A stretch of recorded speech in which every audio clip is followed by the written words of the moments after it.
Hello everyone. आज इस video में मैं आपके साथ अंडर वैल्यूड कंपनीज डिस्कस करूंगा जिन्होंने काफ़ी अच्छा रिजल्ट्स दिया है। उनका जो आगे का आउटलुक है वो भी काफ़ी इंटरेस्टिंग है। तो आइए स्टार्ट करते हैं। कंपनीज को डिस्कस करने से पहले मैं आपको एक डेटा शो करना चाहूँगा। तो currently 64% of the stocks are down more than 30%। 41% of the stocks are down more than 40%। तो जो ये 40-40 का रेशियो है हिस्टोरिकली काफ़ी अच्छा रेशियो रहा है। तो this is the best time to study companies जिन्होंने काफ़ी अच्छा रिजल्ट रिपोर्ट किया और जिनका आगे का जो आउटलुक है वो भी काफ़ी अच्छा है। तो मैंने एक वॉच लिस्ट क्रिएट किया। So these are the companies which have delivered very good results और इनको आप ट्रैक कर सकते हो। तो पहली कंपनी का नाम है होम फर्स्ट फाइनेंस। तो इनका काफ़ी अच्छा रिजल्ट आया था। तो इनका जो एयूएम ग्रोथ था वो 25% का ग्रोथ था, क्यू ऑन क्यू बेसिस में 5% का ग्रोथ। तो डिसबर्समेंट ग्रोथ अभी भी थोड़ा सा कम है at 10%। And Q on Q basis में फ्लैट है, 2% का ही ग्रोथ है। And if I see the GNPA, तो जीएनपीए में ईयर ऑन ईयर बेसिस में थोड़ा सा प्रॉब्लम है, लेकिन क्यू ऑन क्यू बेसिस में स्टेबलाइज्ड है। और ईयर ऑन ईयर बेसिस में 30+ जीपीटी इनका थोड़ा सा राइज हुआ है, लेकिन क्यू ऑन क्यू बेसिस में जो सबसे इंपॉर्टेंट होता है वो स्टेबलाइज होना चालू हो चुका है। और प्लस इनका प्रॉफिट में काफ़ी अच्छा ग्रोथ था। और इन्होंने क्यूआईपी रेस किया था, तो उस चक्कर में उनका जो एनआईए ग्रोथ वो काफ़ी अच्छा है। तो प्री मनी अगर इनका आरओई देखे तो 17% है। तो क्यूआईपी के कारण अभी इनका जो आरओई है वो कम है, और मैनेजमेंट कह रहा है कि नेक्स्ट फ्यू क्वार्टर्स में इसको 16-17% आरओई के पास ये पहुंच जाएंगे। तो मैनेजमेंट का ये काफ़ी ज़्यादा इंपॉर्टेंट पॉइंट था कि stable asset quality with improving early delinquencies. तो कोई भी फाइनेंशियल कंपनी ट्रैक करते हो तो एसेट क्वालिटी सबसे ज़्यादा इंपॉर्टेंट होता है। तो इनका अगर हम एसेट क्वालिटी देखें तो इस क्वार्टर में स्टेबलाइज हो गया था। अगर इनका 1+ डीपीटी देखे तो डाउन था 20 BPS on Q basis. And 30+ DPT भी उनका फ्लैट है। और जीएनपीए में थोड़ा सा इंक्रीज आया है क्योंकि फॉरवर्ड फ्लोज के कारण। And then credit cost is also stable at 40 BPS, और उनका जो आगे का गाइडेंस है वो भी एट 30 to 40 बीपीएस है। And then if you see the future guidance which is 25% AUM growth. तो होम फर्स्ट का रिजल्ट काफी अच्छा आया था, उसके बाद स्टॉक में भी रिकवरी आया। अगर उनका करंट प्राइस टू बुक देखें तो अराउंड 3 के आसपास चल रहा है। तो यही उसको हम फॉरवर्ड कर दें FY27 के बेसिस पे तो ये 2.5 के नीचे चल रहा है। वहीं इनका पीयर्स इंडिया शेल्टर, एप्टस, फिर आपका आधार, उनका भी रिजल्ट्स आना है। तो होम फर्स्ट के मैनेजमेंट की कमेंट्री के बाद हमें ये पता चल सकता है कि सेक्टर वाइड हमें देख सकते हैं हम कि एसेट क्वालिटी स्टेबलाइज होना चालू हो सकता है। तो एंड देन वी हैव 361। तो उनके भी काफ़ी अच्छा रिजल्ट आया फ्रॉम एसेट और वेल्थ मैनेजमेंट। तो इनका अगर मैं आपको शो करूँ तो इनका जो ARR ग्रोथ आया था वो काफ़ी अच्छा आया था। तो इनका जो ARR AUM है वो 28% का इंक्रीज आया था। And then ARR revenue grow by 45%। Majority तो वेल्थ मैनेजमेंट कंपनीज है, वो कोशिश कर रही है कि उनका जो मेजॉरिटी जो रेवेन्यू कंट्रीब्यूशन है वो एन्युटी इनकम से आए। सो उनका जो प्रॉफिट ग्रोथ था वो भी काफ़ी अच्छा आया था एट 20% ग्रोथ। और इन्होंने काफ़ी सारा एक्वेशन किया था, तो उसके कारण इनका जो कॉस्ट टू इनकम है वो इंक्रीज हो चुका है। लेकिन अब मैनेजमेंट का जो आगे का गाइडेंस है वो काफ़ी अच्छा था। तो उनका लॉन्ग टर्म का जो गाइडेंस है, in next 3 years they are targeting AUM growth of 22 to 24% with a revenue growth of 16 to 18%। और ऑपरेटिंग लेवरेज के कारण इनका जो प्रॉफिट ग्रोथ आएगा वो 22 to 24%। सो उनका जो अभी 1000 करोड़ का पैट है, 2000 करोड़ पैट हो सकता है नेक्स्ट 3 years। सो इनका जो पैट ग्रोथ आ सकता है वो 25% इन एसेट और वेल्थ मैनेजमेंट। जो उनका करंट 1000 करोड़ पैट है, in next 3 years it can reach 2000 crore PAT. And then we have bank of Maharashtra. So in PSU banks, bank of Maharashtra सबसे कंसिस्टेंट कंपनी है। इनका अगर आप ROE देखोगे तो इंडस्ट्री लीडिंग है। तो इनका net profit growth 26%, operating profit growth 19%। सो इनका NII ग्रोथ भी काफ़ी अच्छा आया था। देन इनका ROA 1.86%। Then in the cost to income में भी इंप्रूवमेंट आ रहा है। So every metric they have seen very good improvement. तो इनका एसेट क्वालिटी भी कंसिस्टेंटली इंप्रूव होते जा रहा है। And then we have advance growth और डिपॉजिट ग्रोथ इनका 17-19% है। इनका एसेट क्वालिटी शो करूँ तो इनका एसेट क्वालिटी में कंसिस्टेंट इंप्रूवमेंट है। If I see the GNPA net NPA आप देखो कंसिस्टेंटली इंप्रूव होते जा रहा है। एंड देन अगर आप इनका ROA देखोगे तो लास्ट 3-4 ईयर्स में काफ़ी अच्छा इंप्रूवमेंट आया है। सो काफ़ी इंटरेस्टिंग कंपनी है। और इनका अगर मैं प्राइस टू बुक भी देखूँ तो काफ़ी रीजनेबल है। अगर हम पीएर्स के देखें तो 1.5 का प्राइस टू बुक है। And then if I show you the management guidance, और मैनेज सी एडवांस का जो उनका गाइडेड था वो 17% था, उन्होंने जो डिलीवर किया वो 20% का ग्रोथ था। तो ये काफ़ी इंटरेस्टिंग कंपनी है। स्टेबल एसेट क्वालिटी, उनका ROA कंसिस्टेंटली ओवर डिलीवर करते जा रहे हैं। सो PSU बैंक में bank of Maharashtra stands out among the peers. And then we have DCB bank.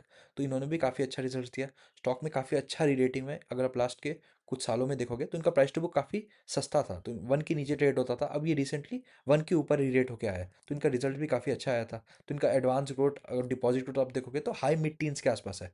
और इनका GNPA में भी इंप्रूवमेंट है। And then we have study PAT growth. So in financial सबसे इंपॉर्टेंट एसेट क्वालिटी होता है। अगर GNPA नेट एनपीए अगर आपको इंप्रूवमेंट दिखता है with increasing deposit and advance growth तो काफ़ी अच्छा आउटकम आता है। एंड देन इनका जो प्राइस टू बुक था वो भी काफ़ी चीप था, उसके कारण स्टॉक में रीरेट हो गया। लेकिन अभी भी प्राइस टू बुक 1 के आसपास ही चल रहा है अगर if I see on forward basis. तो काफ़ी इंटरेस्टिंग वैल्यूएशंस पे चल रहा है। सभी कोवर्किंग कंपनीज का अगर मैं आपको रिजल्ट बोलूँ तो काफ़ी अच्छा है अभी तक क्वार्टर में। जैसे स्मार्टवर्क्स ने भी काफ़ी अच्छा रिजल्ट दिया, देन वीवर्क ने भी काफ़ी अच्छा रिजल्ट दिया। अगर मैं आपको वीवर्क का रिजल्ट शो करूँ तो इनका जो नेट डेट है वो काफ़ी कम हो गया। And then if I show you the area growth, तो इनका जो वाई वाई बेसिस में 18% का ग्रोथ है। और इनका जो ऑपरेशनल डेस्क कैपेसिटी है, उनका जो ग्रोथ है वो 20% है। सो इनका ऑक्यूपेंसी भी इंक्रीज होते जा रहा है। तो कोई भी आप कोवर्किंग कंपनी देखते हो तो सबसे इंपॉर्टेंट होता है उनके लिए ऑक्यूपेंसी। तो ऑक्यूपेंसी अगर इंक्रीज होता जा रहा है तो उनको ऑपरेटिंग लेवरेज मिलेगा। जो रेवेन्यू ग्रोथ था वो 27% था, एंड देन इनका एबिटा ग्रोथ 48% का आया। So they have also reported good PAT growth. So ये जो आप रेवेन्यू और फाइनेंशियल्स देख रहे हो ये आई गैप बेसिस में। सो अगर आप रिपोर्टेड फाइनेंशियल्स देखोगे तो ये आपको थोड़ा डिफरेंस दिखेगा।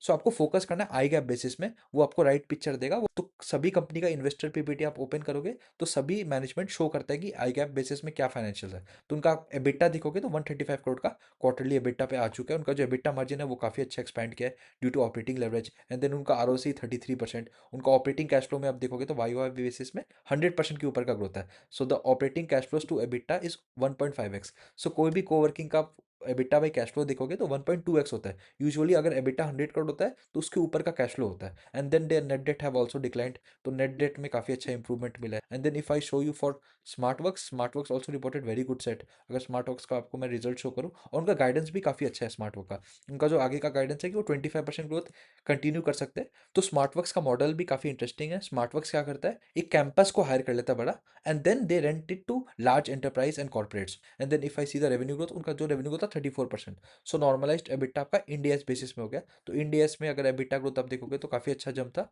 क्योंकि उनका मार्जिन में इंप्रूवमेंट आया। Same with case with WeWork. So सारी कोवर्किंग कंपनीज काफ़ी अच्छा रिजल्ट रिपोर्ट करे, और उनका जो वैल्यू एडेड सर्विस के कारण इनका मार्जिन भी एक्सपैंड होते जा रहा है। और मैनेजमेंट का अगर मैं आपको लॉन्ग टर्म का गाइडेंस शो करूँ तो उनका जो लॉन्ग टर्म गाइडेंस है कि वो 25% ग्रो कर सकते हैं without taking any date.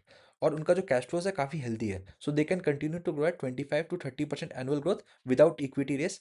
Occupancy track करना काफ़ी ज़्यादा इंपॉर्टेंट हो जाता है for a coworking company. Then Leela Palace in the luxury hospitality space, so they delivered very good results. तो उनका जो रेफपार ग्रोथ था वो 20% का रेफपार ग्रोथ है, और उनका जो एबिटा ग्रोथ वो 23%। सो उनका ऑक्यूपेंसी में भी काफ़ी अच्छा इंप्रूवमेंट था। 1000 कीज का होटल का पाइपलाइन है करंटली। सो उनका जो करंट फुटप्रिंट 14 प्रॉपर्टीज है। So they are planning to add more 9 properties. So उनका टोटल कीज 5000 हो सकते हैं नेक्स्ट 3 to 4 ईयर्स। तो होटल्स आप डिमांड एंड सप्लाई पे चलता है। अगर डिमांड हायर रहता है तो होटल्स के लिए काफ़ी बेनिफिशियल रहता है। वहीं अगर सप्लाई इंक्रीज हो जाता है तो होटल्स का आप देखोगे तो एडीआर में प्रॉब्लम आने लगता है, देन ऑक्यूपेंसी में भी प्रॉब्लम आने लगता है। सो डिमांड सप्लाई काफ़ी इंपॉर्टेंट होता है होटल्स के लिए। आपका जो लॉन्ग टर्म गाइडेंस है वो 2000 करोड़ एबिटा बाई FY30। सो इनका अगर हम करंट एबिटा देखें तो 700 करोड़ के आसपास है। तो इनका जो लॉन्ग टर्म गाइडेंस है वो 2000 करोड़ का एबिटा है। तो करंट इनका अगर मैं आपको ईवी बाई एबिटा शो करूँ तो 18 टाइम्स के आसपास चल रहा है। तो वैल्यूएशंस काफ़ी डिसेंट लगता है, और इनका कैश फ्लो जनरेशन भी काफ़ी हेल्दी है। तो इनका OCF बाई एबिटा 80% के भी ऊपर है। तो कैश काफ़ी जनरेट हो रहा है, और मैनेजमेंट ने डेट भी पे कर दिया। उसके कारण अगर आप इंटरेस्ट कॉस्ट देखोगे तो इंटरेस्ट कॉस्ट में काफ़ी अच्छा सेविंग आया, जिस कारण इनका पैट ग्रोथ भी काफ़ी हेल्दी आ रहा है। And then other we have Nuvama wealth and Motilal Oswal. आज मोतीलाल का शेयर में भी काफ़ी अच्छा रिकवरी आया। So if I show you the results, so Motilal Oswal का रिजल्ट्स भी काफ़ी अच्छा आया था। तो उनके जो रिजल्ट्स है ना वो थोड़ा सा कॉम्प्लेक्स है, because they have multiple verticals. तो उनका जो मेन जो 4 वर्टिकल है, first is asset and private wealth management, then is wealth management, and then is capital markets और हाउसिंग फाइनेंस। सो इनके एसेट और प्राइवेट वेल्थ मैनेजमेंट में इनका म्यूचुअल फंड का बिजनेस है, देन इनका ऑल्टरनेट्स का भी बिजनेस है, and then they have other funds. और इनका वेल्थ मैनेजमेंट का जो बिजनेस है उसमें इनका ब्रोकिंग का बिजनेस आ जाता है। सो वेल्थ मैनेजमेंट थोड़ा सा डिफरेंस है। वेल्थ मैनेजमेंट में इनका डिस्ट्रीब्यूशन का भी बिजनेस आ जाता है, ये जो लोन अगेंस्ट सिक्योरिटीज प्रोवाइड करते हैं। फिर इनका NII income from the lending ये भी इंक्लूड हो जाता है। And then in the capital markets इनका इंस्टीट्यूशनल इक्विटीज और इन्वेस्टमेंट बैंकिंग का बिजनेस है। एंड इनका हाउसिंग फाइनेंस का तो पता ही है हमें। तो आपको फोकस करना है इनका ऑपरेटिंग पैट में rather देन इनका नेट प्रॉफिट। अगर आप स्क्रीनर में जो नेट प्रॉफिट देखोगे वो थोड़ा सा डिफरेंट है, क्योंकि उसमें जो ट्रेजरी का इनकम है वो M2M बेसिस पे चार्ज होता है। अगर मार्केट्स गिरा हुआ होगा तो ट्रेजरी बुक का मोतीलाल ओसवाल उसके कारण इंपैक्ट हो जाएगा। तो उनका ऑपरेटिंग प्रॉफिट इस क्वार्टर में जो ग्रोथ था वो 16% का ऑपरेटिंग प्रॉफिट ग्रोथ है। तो मार्केट्स थोड़ा सबड्यूट था उस चक्कर में। जो उनका वेल्थ मैनेजमेंट का सेगमेंट है जिसमें इनका ब्रोकिंग का सेगमेंट है वो थोड़ा इंपैक्टेड था, लेकिन इनका एसेट और वेल्थ मैनेजमेंट का सेगमेंट काफी अच्छा कर रहा है due to the higher flows. So if I see the long term trend, ये कंटिन्यूअसली अपना फी बेस्ड रेवेन्यू को इंक्रीज करते जा रहा है। जो 58% था in FY21, they have increased 274% in FY 2026। और इनका ब्रोकरेज का रेवेन्यू कंटिन्यूसली डिक्रीज करते जा रहे हैं क्योंकि वो सिक्लिकल बिजनेस है, मार्केट्स वोलाटाइल होता है तो ब्रोकरेज का रेवेन्यू कम हो जाता है। और इनका अगर हम लेंडिंग बुक देखें तो लेंडिंग बुक को इंक्रीज करते जा रहा है। फिर इनका आरओई काफी हेल्दी है, 25%। So ARR contribution in net revenue currently at 65%। तो करंटली जो इनका मार्केट कैप है वो 47,000 करोड़ का है। Then they have a treasury book which is at 9,500 crore. So आप इसको एक्सक्लूड कर दो क्योंकि वो इनके इन्वेस्टमेंट्स है। So then market caps around 40,000 crore.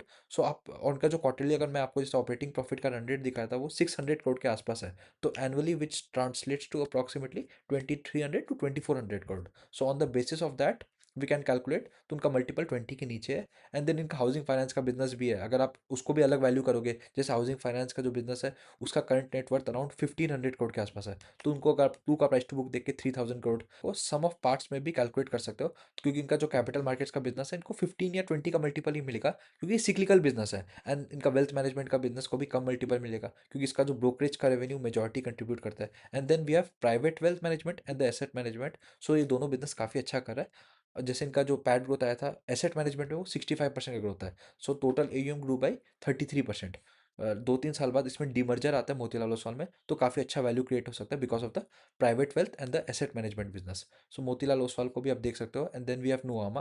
तो नुआमा का ओवरऑल बेसिस में अगर आप रेवेन्यू ग्रोथ और प्रॉफिट ग्रोथ देखोगे तो स्टेबल है। इनका जो पैट है वो 250 करोड़ पर क्वार्टर के आसपास स्टक हो चुका है, लेकिन उसके पीछे रीजन है। So they have 3 different verticals.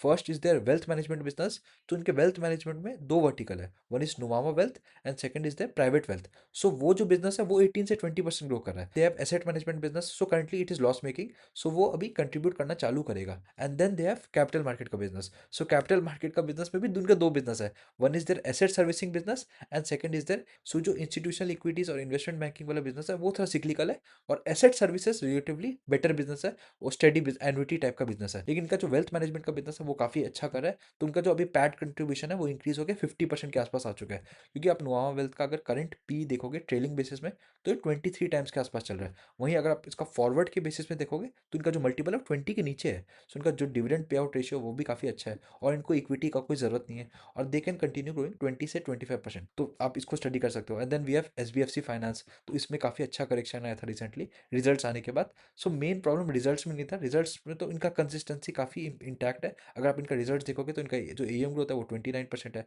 PAT growth भी काफ़ी अच्छा था। सो महेश दयानी को एलिवेट करके अब MD एंड CEO बना दिया गया है। तो उसके चक्कर में मार्केट्स का थोड़ा कॉन्फिडेंस हिल गया था। तो आज CNBC में इनका इंटरव्यू आया था। सो दे ही सेड, तो वो CEO से रिजाइन कर दिया लेकिन अभी भी वो non executive director and vice chairman है। अभी भी वो कंपनी के साथ ही एसोसिएटेड है, ऐसा नहीं है कि he have resign the company. So he will continue to guide. लेकिन आप 9 मंथ्स में देखोगे तो डिस्बर्समेंट ग्रोथ फिर भी डिसेंट है। So in the Q4 con call they have mentioned कि Q4 में डिस्बर्समेंट ग्रोथ पिकअप करना चालू करेगा। और इनका अगर आप प्राइस टू बुक अभी के बेसिस पे देखोगे तो काफ़ी सस्ता होने लगा है। इनका जो अभी करंट प्राइस टू बुक है वो 2.8 के आसपास आ चुका है। वहीं अगर मैं इनका फॉरवर्ड देखूँ ऑन FY 2027 बेसिस तो वो 2.5 के भी नीचे आ चुका है, और इनका ROE 15% के आसपास आ चुका है। अगर SBFC फाइनेंस को आप देखोगे तो ये काफ़ी consistent company in terms of asset quality. और एक सबसे अच्छा बात ये हुआ है इनका जो DPD है, जो काफ़ी इंपॉर्टेंट होता है एसेट क्वालिटी, वो स्टेबलाइज होना चालू हो चुका है। जैसे इनका GNPA में Q-on-Q में स्टेबिलिटी आने लगा है। 1+ DPD Q-on-Q बेसिस पे स्टेबलाइज हो गया। अभी भी हाई लेवल पे है लेकिन स्टेबलाइज होना काफ़ी इंपॉर्टेंट था। अब हम ये देखेंगे कि इनका ट्रेंड अगर कम होने लगता है तो काफ़ी अच्छा होने लगेगा। सो SBFC फाइनेंस भी काफ़ी इंटरेस्टिंग कंपनी लगती है। शॉर्ट टर्म में स्टॉक में थोड़ा प्रेशर है, लेकिन कंपनी बिजनेस वाइज काफ़ी अच्छा कर रही है। And then we have other company like IGIL। So they are continuously growing at 15 से 20%। सो इनका जो करंट मल्टीपल है वो काफ़ी रीजनेबल हो चुका है, 25-26 times. So they generate a lot of, in this year only they have generated more than 500 crore of cash flow. So इनका कैश फ्लो काफ़ी हेल्दी है। और plus if I show in the press release, so this quarter if I see they have reported growth across all the segments: natural diamonds, lab grown diamonds, jewelry and gemstones. So इनका total certification revenue grow by 23% this quarter. और इसका अगर हम YoY basis में इनका revenue growth देखें तो 20% का revenue growth with EBITDA growth of 26%। And YTT basis में इनका जो रेवेन्यू ग्रोथ था वो 17% है, और उनका PAT growth 24%। So they can continue growing at 15 से 20%। So they have increased their market share in the natural diamond certification business. Lab grown diamond certification business है, उसको भी काफी अच्छा मोमेंटम मिल रहा है। They generate a lot of cash flow as well. So debt free company with a lot of cash. So at 25 times I don't think the valuations are very high. So valuations काफ़ी ज़्यादा reasonable हो गया। So 1 year के comparison में देखोगे तो stock में काफ़ी अच्छा करेक्शन है। और आज रिजल्ट्स आने के बाद थोड़ा अच्छा रिकवरी आया। So Sobha is another real estate company. So इनके अगर आप रेवेन्यू देखोगे ना, तो रेवेन्यू में डिक्लाइन आया, लेकिन कोई भी रियल एस्टेट कंपनी को आप ट्राई कर रहे हो तो सबसे इंपॉर्टेंट होता है प्री सेल्स। तो उनकी प्री सेल्स में काफ़ी अच्छा ग्रोथ आया है, तो cross 8,500 crore of pre sales. So इनका जो इस साल का प्री सेल्स गाइडेंस है वो 8,500 करोड़ है। और इनका जो अनरिकॉग्नाइज्ड रेवेन्यू वो काफ़ी मतलब हाई है। रियल एस्टेट में क्या होता है, जो अभी करंट रेवेन्यू आपको दिख रहा है वो पिछले प्रोजेक्ट्स का है। तो रियल एस्टेट में जैसे क्या होता है, कोई भी कंपनी अभी जो प्री सेल कर रही है, जैसे ही वो प्रोजेक्ट्स डिलीवर करने लगता है उसके बाद वो रेवेन्यू रिकॉग्नाइज होता है। सो इन शॉर्ट, जो कंपनी 4 साल पहले प्री सेल कर रही थी, अब वो रेवेन्यू रिकॉग्नाइज हो रहा है। और अभी जो प्री सेल कर रही है कंपनी, वो 3 से 4 साल बाद रेवेन्यू रिकॉग्नाइज होगा, जब वो प्रोजेक्ट्स डिलीवर होता है। इस कारण रियल एस्टेट में अगर आप देखोगे तो रेवेन्यू एंड फाइनेंशियल्स काफ़ी ज़्यादा लंपी होता है, क्योंकि अभी अगर कंपनी ज़्यादा लॉन्च कर रही है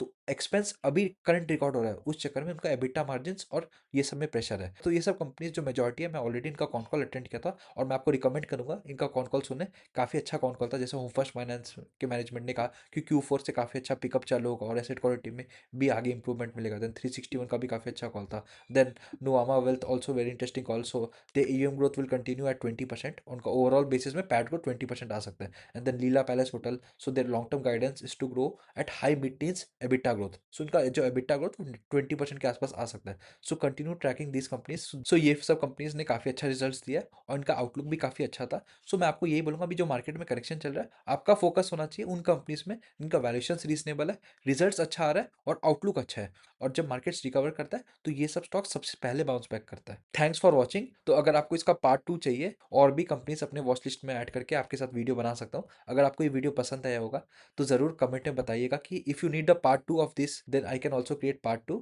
थैंक्स फॉर वॉचिंग।